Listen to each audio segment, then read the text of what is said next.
Our scripture this morning comes from Judges 14, and it's one of the more famous judges. I think it's the only judge that has a movie made about him. We're taking a look at Sampson this morning. And as we read this, I want to just highlight something about Sampson. Not all characters in the Bible are meant to be emulated. Right? Well, Jesus, okay, when we read about Jesus in the Gospels, and all the apostles point to him and say, oh, this is a good one to emulate. Emulate this guy. Be like him. And there are people throughout history that we emulate parts of what they exemplify, courage or the power of God or things like that. And we want to be like that. And then there are people in the Bible who are there to serve as a warning to others. Samson is one of those guys. And we'll learn about that today. But I want you to go into this with the right perspective, okay? Judges 14 says this: One day when Samson was in Timnah, one of the Philistine women caught his eye. When he returned home, he told his father and mother, "A young Philistine woman in Timnah caught my eye. I want to marry her. Go get her for me." Her father and mother objected. "Isn't there even one woman in our tribe or among all the Israelites you could marry?" they asked. "Why must you go to the pagan Philistines to find a wife?" But Samson told his father, "Get her for me. She looks good to me." Man of distinguishing taste, apparently. His father and mother didn't realize the Lord was at work in this, creating an opportunity to work against the Philistines who ruled over Israel at that time. As Samson and his parents were going down to Timnah, a young lion suddenly attacked Samson near the vineyards of Timnah. At that moment, the Spirit of the Lord came powerfully upon him, and he ripped the lion's jaws apart with his bare hands. He did it as easily as if it were a young goat. But he didn't tell his father or mother about it. When Samson arrived in Timnah, he talked with the woman and was very pleased with her. Later, when he returned to Timnah for the wedding, he turned off the path to look at the carcass of the lion. And he found that a swarm of bees had made some honey in the carcass. He scooped some of the honey into his hands and ate it along the way. He also gave some to his father and mother, and they ate it, but he didn't tell them where he had taken the honey, that he had taken the honey from the carcass of the lion. As his father was making final arrangements for the marriage, Samson threw a party at Timnah, as was the custom for elite young men. When the bride's parents saw him, they selected 30 young men from the town to be his companions. Samson said to them, "Let me tell you a riddle. If you solve my riddle during these 7 days of the celebration, I will give you 30 fine linen robes and 30 sets of festive clothing. But if you can't solve it, then you must give me 30 fine linen robes and 30 sets of festive clothing." "All right," they agreed. "Let's hear your riddle." So he said, "Out of the one who eats came something to eat. Out of the strong came something sweet." 3 days later, they were still trying to figure it out. On the 4th day, they said to Samson's wife, "Entice your husband to explain the riddle for us, or we will burn down your father's house with you in it." "Did you invite us to this party just to make us poor?" So Samson's wife came to him in tears and said, "You don't love me, you hate me. You have given my people a riddle, but you haven't told me the answer." "I haven't even given the answer to my father or mother," he replied. "Why should I tell you?" So she cried whenever she was with him and kept it up for the rest of the celebration. At last, on the 7th day, he told her the answer because she was tormenting him with her nagging. Then she explained the riddle to the young men. So before sunset of the 7th day, the men of the town came to Samson with their answer. "What is sweeter than honey? What is stronger than a lion?" Samson replied, "If you hadn't plowed with my heifer, you wouldn't have solved my riddle." Not the guy to emulate. We said that already, right? Okay.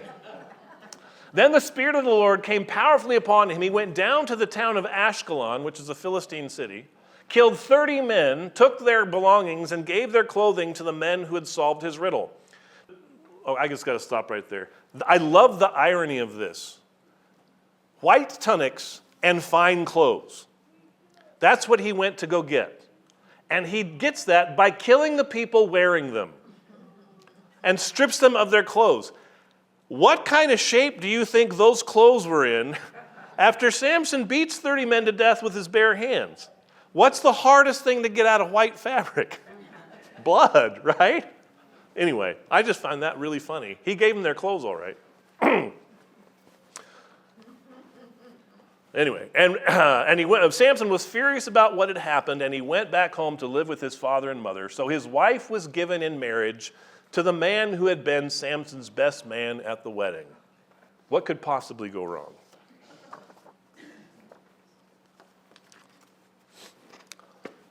There's this hypothetical scenario that's been going around the internet. And then maybe you've heard of it, maybe you've actually tried to figure it out. But it basically goes something like this. Who would win in a fight between 100 average males and one large silverback gorilla? And there are many, many answers to this. So you can form one, and you're probably not wrong, because the opinions are extraordinarily varied. But before you decide, here's the facts. The rules are very simple. In this fight, you can only use the tools God gave you. So no weapons, no tools.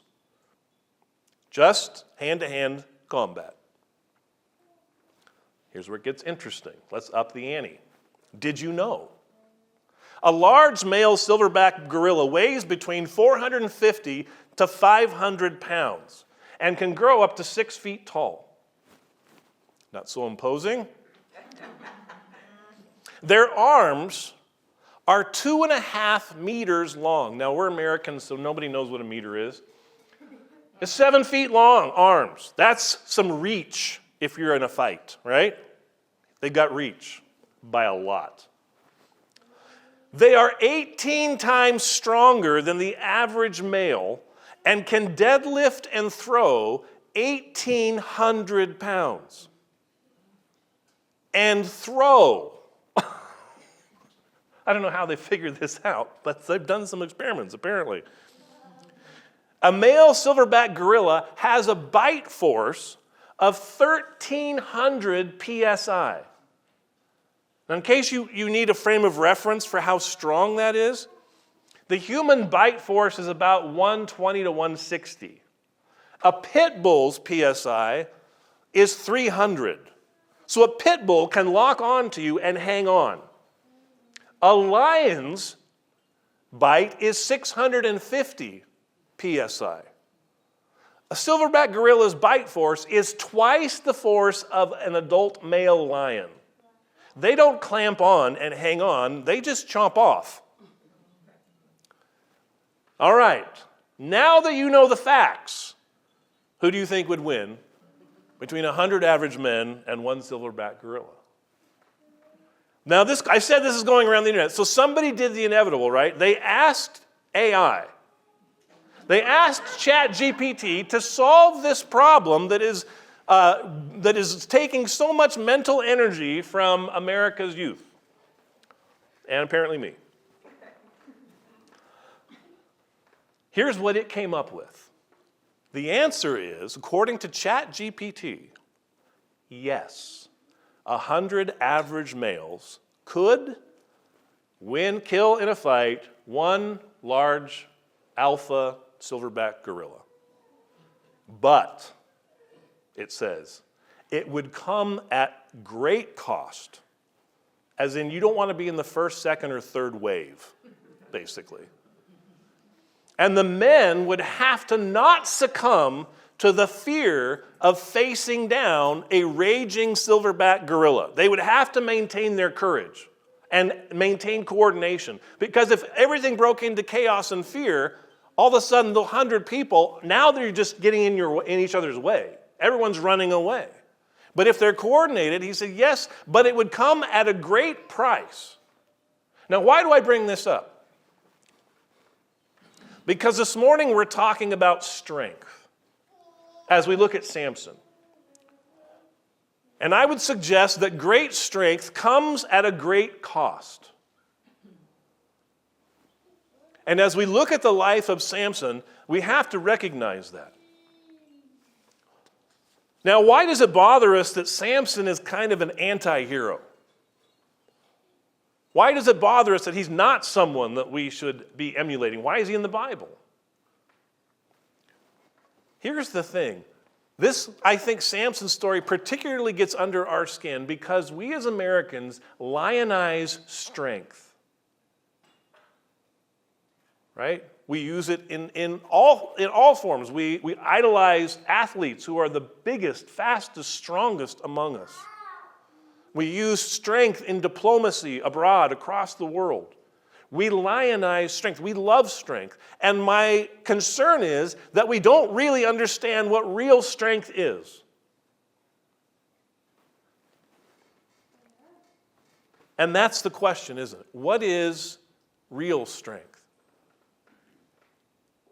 Jesus kind of screws that whole question up, doesn't he? Think about it. If we were to say, who was the stronger man?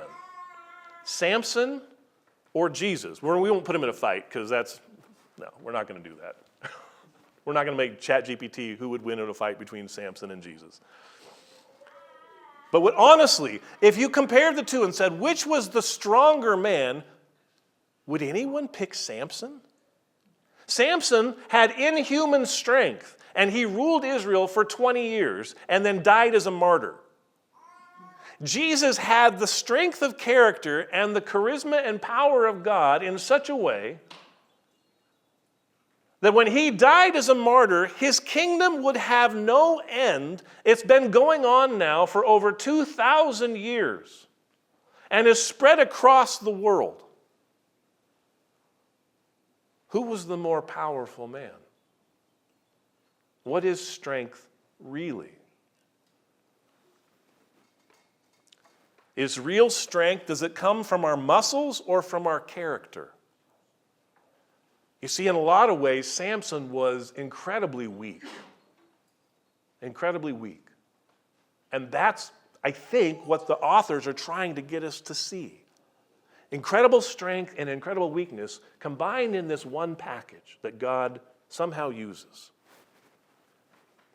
In the spring of 1867, George Custer and his regiment were on a scouting expedition on the plains of Kansas. Suddenly, Custer's English greyhounds, his constant companions, began to chase some antelope over a distant hill. In spite of himself, Custer could not resist to join the chase.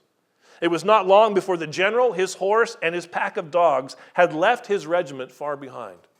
He quickly forgot his men and his mission when he crested the first hill and saw his first buffalo, an enormous, shaggy bull. He put the spurs to his horse's side and began the chase. As the horse gained on the massive buffalo, Custer yelled with excitement. An avid hunter, he had to bring this trophy home. He drew his pearl-handled pistol, but as he came alongside the thundering beast and shoved the barrel into its thick, shaggy hide, Custer paused, feeling the ground shake, hearing the ragged breathing of both animals side by side. He pulled the pistol back to, quote, prolong the enjoyment of the chase. After several minutes, Custer decided that it was time for the kill. Again, he shoved the pistol into the side of the buffalo. But as if sensing Custer's intentions, the buffalo abruptly turned toward the horse. The horse veered away from the buffalo's horns, and when Custer tried to grab the reins with both hands, his finger accidentally fired a bullet into his own horse's head, killing it instantly. Custer was thrown to the ground and then struggled quickly to his feet to face the animal that had been his prey only seconds before. Instead of charging, the buffalo stared at the strange, foolish man and walked off. Horseless and alone, Custer began the long, dangerous walk back to his regiment. In less than a decade, this same recklessness and arrogance would lead the general and his men to their death on a flat-topped hill next to a river called the Little Bighorn. So what do we learn from Samson? Let's dig into his story a little bit. Judges 13 tells us that Israel again did evil in the sight of the Lord, and so God uses the Philistines to punish them for 40 years. And we've seen this again, right? This is the cycle we see in Judges. Except it's a little different this time. Rather than subsistence living or living in caves and holes in the ground like we saw with Gideon, like we saw with some of the earlier judges, The Philistines have kind of a more measured approach. They're living around and with Israel. They've conquered Israel, but they're living together. They're doing commerce together. They're working together, and they're intermarrying. So they're paying a tribute to their overlords, but for the most part, they kind of have a little bit of free reign compared to what their ancestors had. What's fascinating to me is Israel, unlike any of the other times before, is not crying out to the Lord. It doesn't say anything about Israel crying out under the oppression, just that the Philistines were oppressing them as punishment from God. God then takes the initiative. It's really important that we notice that in all these other instances, people cry out to God, and then God responds to their cry, and he raises up a judge to deliver them. But in this case, there is no cry. They've accepted their fate. They've looked around and said, this is the best life's going to get. We'll just deal with it. We don't ever do that, right? We don't ever just look at our lives, looking at some of the broken pieces of it and go, well, I guess it is what it is. Yeah, it is. It is. But it doesn't have to be. And we forget that. God moves on his own initiative. God rescues Israel when Israel's not even asking for rescue, because he recognizes how deep a hole they're really in. So deep they've stopped crying out for rescue. They've given up.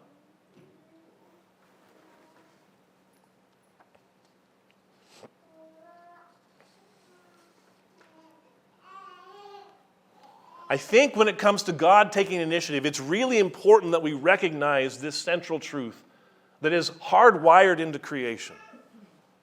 That we are not the driving force behind this relationship. I think some people feel like I've got to pour myself into my relationship with God. You're not the driving force in the relationship. God is.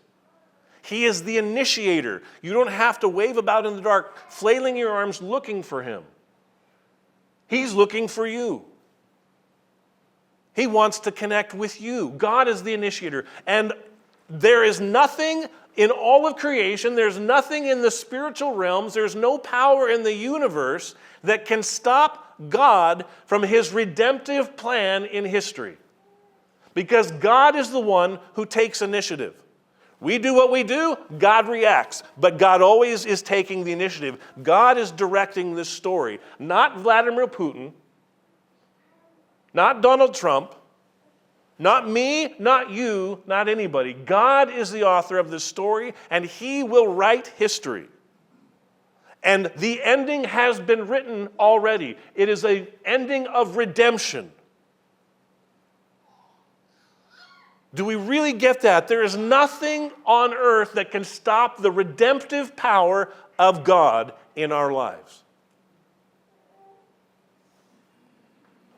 All right. So God sends an angel to visit this barren couple. That's not unique in the Old Testament. And he tells this couple to raise their son as a Nazirite, namely being this, that he is dedicated from God from the day he is born until the day he dies. And as a sign of that dedication, he's not to cut his hair or drink alcohol or handle a dead corpse. Which, you kind of wonder on that one how well he did, all things considered, since he was doing most of the killing. Sampson grows up, and when he's an adult, he finds a woman in Timnah that we read about. And her qualifications are, she looks good. That's the sum of it.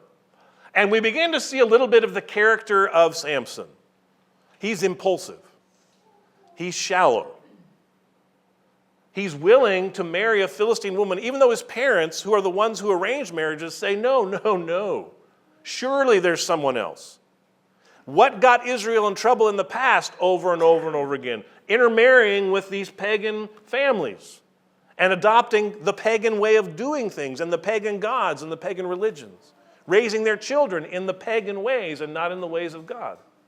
This is what got Israel in trouble in the past over and over again. And here's Samson saying, I have a brilliant idea. I should marry a Philistine. What could possibly go wrong? And it says that this was part of God's plan.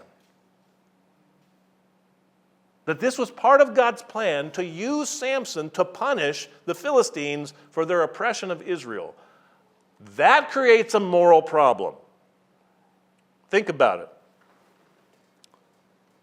God is either causing Samson to lust after this particular girl, or he's using Samson's own lust to accomplish his own ends. But either way, God is using Samson's breaking of God's own request for Israel not to intermarry with her neighbors to accomplish God's own ends for Israel. And you go, God's breaking God's own law for God's own purposes. Okay. I don't know what to do with that. I'm still cooking on that. I've been cooking on that one all week. I think we're just supposed to accept that God's plans and purposes are far beyond what we grasp. And sometimes the things that look the worst are exactly the things that God is going to use to bring redemption as part of his master plan.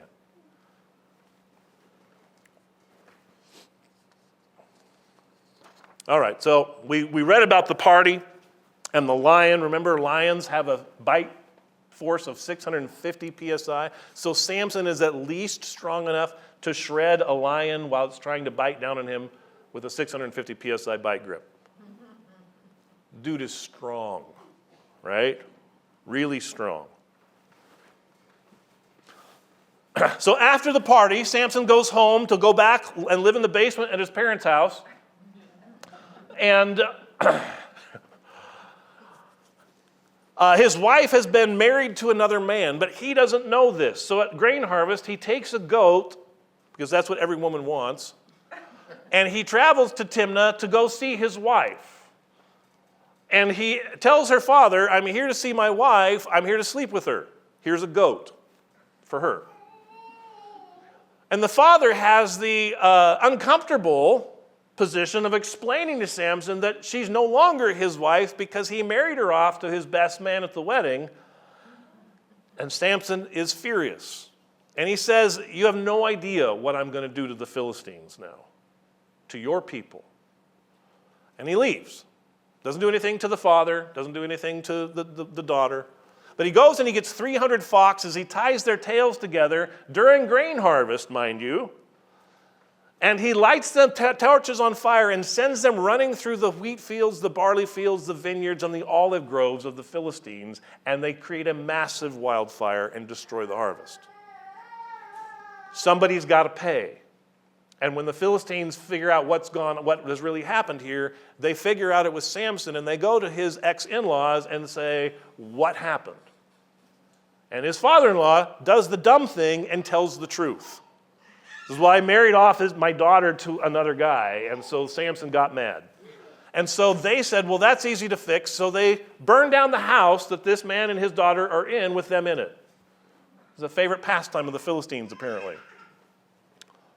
Well, guess what that does to Samson? Now, his wife that was given away has been killed by the Philistines as a double dash of dishonor, basically. So he goes down and he kills some more Philistines, and then the Philistines march on Israel. They've had enough. And what we have to understand in this is that Samson was their equivalent of a modern-day weapon of mass destruction. He was the deterrent. When he's a judge for 20 years, he was the deterrent that kept the Philistines from attacking Israel. Now they're attacking Israel, and Israel's, why are you attacking us? We're already subjected to you. What more do you want? And they said, we want Samson. He's up at the rock of Etam. And they said, we'll go get him for you. Stop fighting us. So they take 3,000 Israelites, and they go round up Samson, their own judge. And they tie him in ropes, and they hand him over to the Philistines. And all he says is, promise me that you won't kill me. Make the Philistines do it. So they bind him in ropes, And they hand him over to the Philistines, and the Philistines march him back to Lehi. And as he's entering Lehi, all the people come out and they're celebrating because Israel's weapon of mass destruction has been nuked. Except it hasn't. Sampson shreds the ropes like they're nothing, picks up the jawbone of a donkey, and turns around and kills 1,000 of them. And then goes home.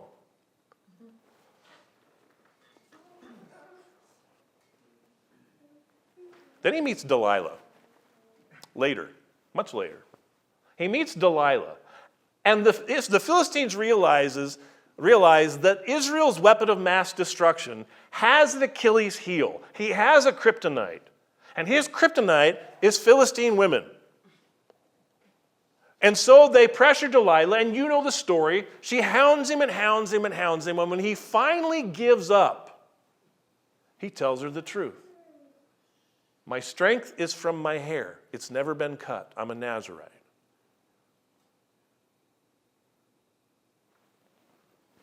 Let me ask you one real simple question. Why did he tell her? He told her a lie 3 other times, and 3 other times she did what he said, only to find out he was lying. And when the Philistines showed up to arrest him in a mob, he breaks out, does his Sampson thing, and kills them all. And then the relationship somehow just keeps going. It's like this weird abusive relationship where he can't leave her. And so she asks again, what's the real power behind your strength? And he tells her another lie. And this happens 3 times. And then it says that she keeps asking him over and over. She keeps nagging him because they've offered her 1,100 silver pieces for Samson's head. She would be the hero of her people. And he gives up. The Greek Vulgate actually translates it as he grew tired.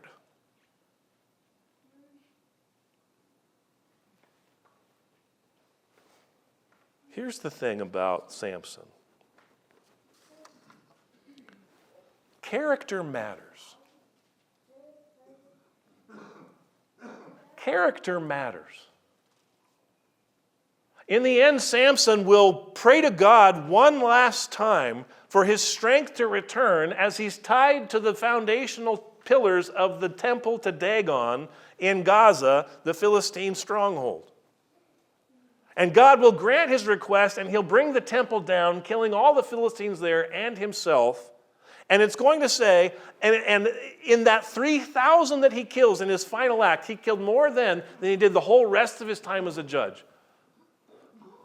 I'm sorry. I'm reading Judges. Those numbers are pathetic. 5,000, 4,500 people. That's how many people Samson killed. You know how many Deborah got? Do you know how many people under Gideon's watch were killed in battle? Hundreds, over 100,000 Gideon's army of 300 killed in battle.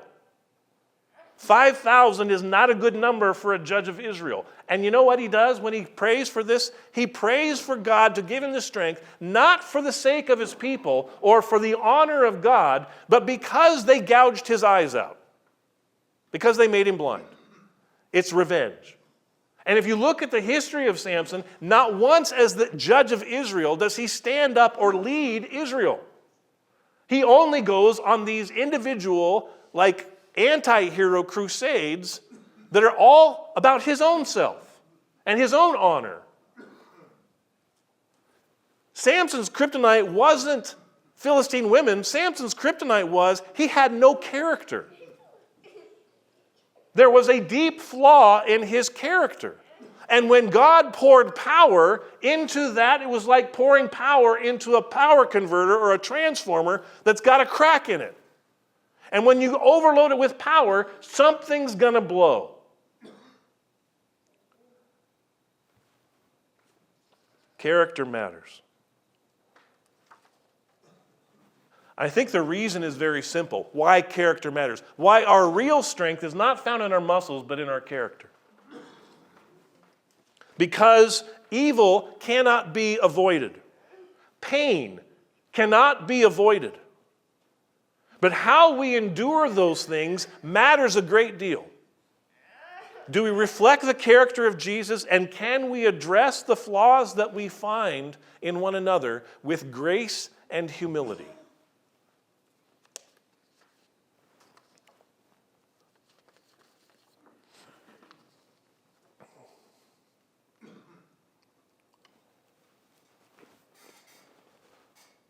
The question is this: